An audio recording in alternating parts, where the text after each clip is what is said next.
보니를 구하기 위해 자신의 자아를 잃음에도 끝까지 보니를 생각하며 인생을 돌아보는 쿠마. 이러한 쿠마의 인생은 연구소의 기억으로 남겨졌고 쿠마의 기억을 보니가 보며 오열합니다. 이렇게 쿠마의 기억을 본 보니는 베가펑크에게 아빠의 기억을 전부 봤다 말하고 이에 베가펑크는 쿠마와의 약속을 어겼다 자책하지만 보니는 베가펑크에게 안기며 지난 일을 사과합니다.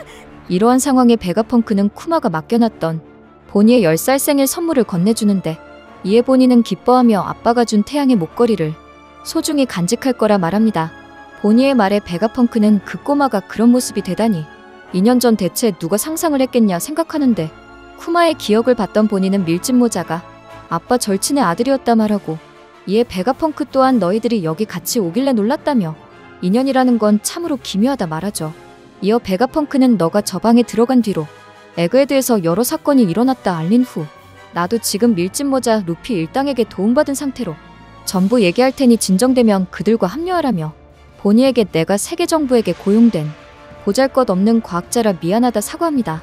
현재로 돌아와 세턴에게 붙잡혔던 보니는 베가펑크의 말을 떠올림이 아니라며 나쁜 건 전부 이 녀석이라 분노하고 세턴은 보니에게 네 아비 쿠마는 죽었다 말합니다.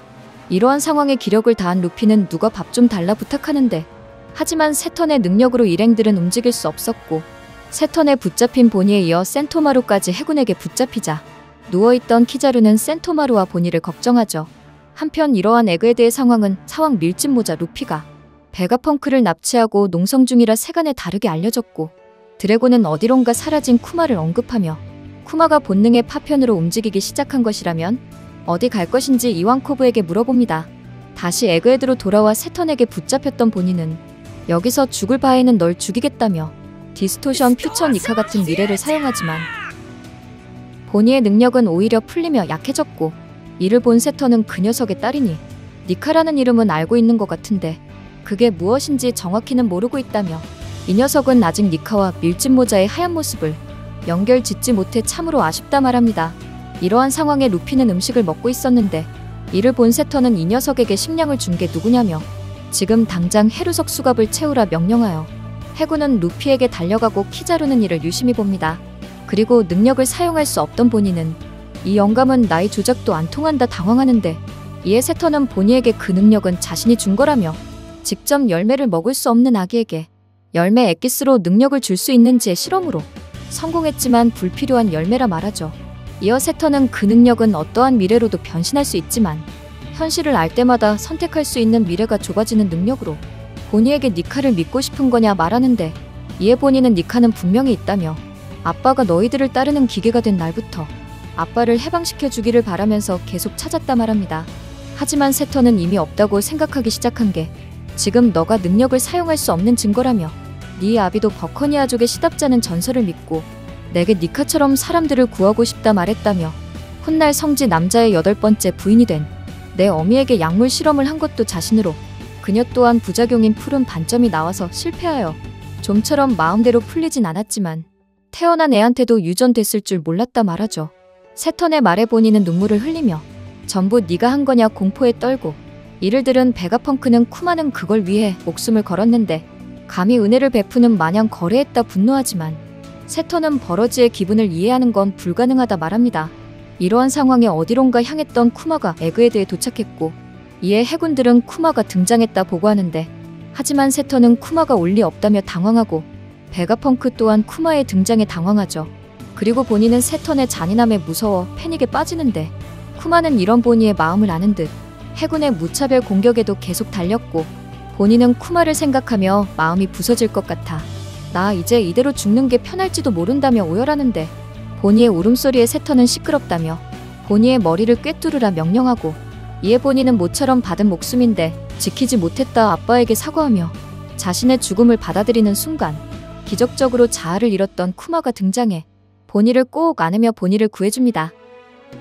쿠마의 등장에 보니는 반가움에 아빠를 부르고 에그헤드에 있는 모든 사람이 놀라는데 이후 쿠마는 보니에게 고통을 준 세턴을 잡고 세턴에게 그대로 주먹을 날리는 장면으로 원피스 1137화 애니는 끝이 납니다.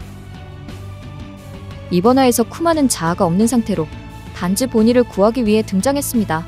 이에 베가펑크는 쿠마가 자아가 없는 건 둘째치고 쿠마에게 완전 정지 스위치를 달았는데 그걸 누른 지금 쿠마는 의지도 없이 명령조차 귀에 들어오지 않는 식물 인간이 되어야 했다며 놀라죠.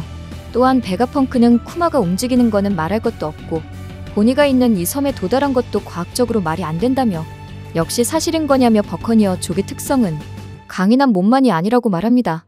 이러한 베가펑크의 대사로 보면 자아를 잃었음에도 쿠마가 움직일 수 있었던 건 버커니어족의 특성과 함께 보니를 아끼고 사랑하는 쿠마의 마음이 기적을 만들어낸 것으로 보였습니다. 이러한 상황에 보니는 자신을 구해준 쿠마에게 아빠 고맙다며 아빠의 기억을 전부 봤다며 엄마는 근사한 사람으로 편지를 잔뜩 써줘 기뻤다 울먹이고 모두가 폭군이라고 불러도 아빠가 누구보다 상냥하고 누구보다 멋있는 사람이었단 거 내가 잊지 않을 거라며 쿠마를 안죠.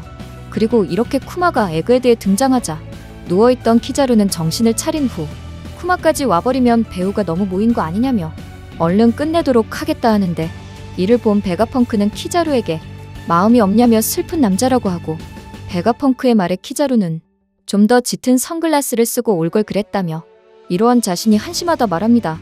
그리고 이러한 상황에 세터는 버스터콜을 발동한 후 자신과 키자루는 섬에 남겠다며 준비가 갖춰지는 대로 섬을 포격하라 명령하는데 이에 베가펑크는 나만 죽이면 되는 거 아니냐며 이 에그헤드엔 온갖 학문의 최신 연구 성과가 새겨져 있어 여길 부수면 과학의 진보는 100년 늦춰진다며 제발 버스터콜을 중지해달라 부탁하지만 세터는 베가펑크에게 뭔가 숨기고 있는지 물은 후 아마 그것도 세계 정부에게는 방해되는 물건으로 진보 따윈 필요 없다며 베가펑크의 부탁을 무시합니다.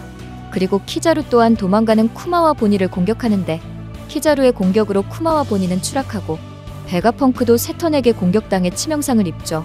또한 키자루는 추락하는 보니에게 두 동강 내주겠다며 그럼 고통스럽진 않을 거라며 공격하는데 이렇게 보니가 키자루에게 공격당하려는 순간 음식을 먹고 기력을 회복한 루피가 니카모드로 등장해 키자루를 그대로 공격해 날려버립니다. 이렇게 키자루를 날려버린 루피는 배불러서 풀파워로 공격했다며 웃고 즐거워지기 시작했다 말하는데 본인은 세 턴의 공격에 치명상을 입은 베가펑크를 챙기며 루피의 심장 소리를 들으며 이 리듬이라는 말과 함께 과거 니카에 대해 쿠마와 말했던 일을 회상합니다.